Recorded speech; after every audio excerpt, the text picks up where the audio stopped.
Nous avons des attentes particulières sur cette session, nous au PCRN. D'abord, la criminalité qui a cours dans une partie du Cameroun, notamment la zone anglophone.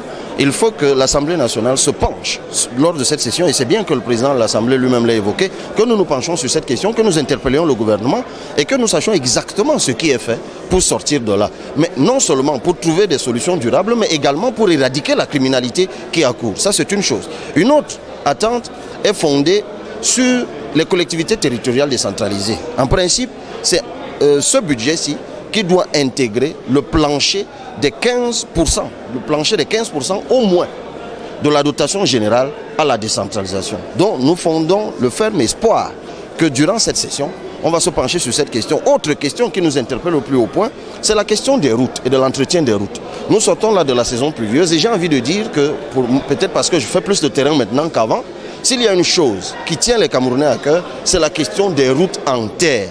Et il faut bien qu'un jour, lors d'une session, et j'espère que ce soit le cas à celle-ci, en tout cas moi personnellement j'attends, et le ministre des Travaux publics, et le ministre de l'aménagement du territoire, et le ministre des Finances, qu'ils nous disent quelle est la solution entreprise pour l'entretien des routes. Une chose est qu'on n'ait pas d'autoroute, qu'on n'ait pas de route bitumée, mais on ne peut pas continuer à souffrir le calvaire qu'on souffre dans l'arrière-pays, parce qu'il est pratiquement impossible d'année en année de faire 20 km sur une route en terre, alors qu'il y a le fonds routier, alors qu'il y a la loi de la protection du patrimoine routier depuis 1996, ces différents aménagements, la loi de 2012, qui disent le cadrage qu'il faut pour l'entretien routier au Cameroun. À cette session-ci, il faudra bien qu'on se penche là-dessus.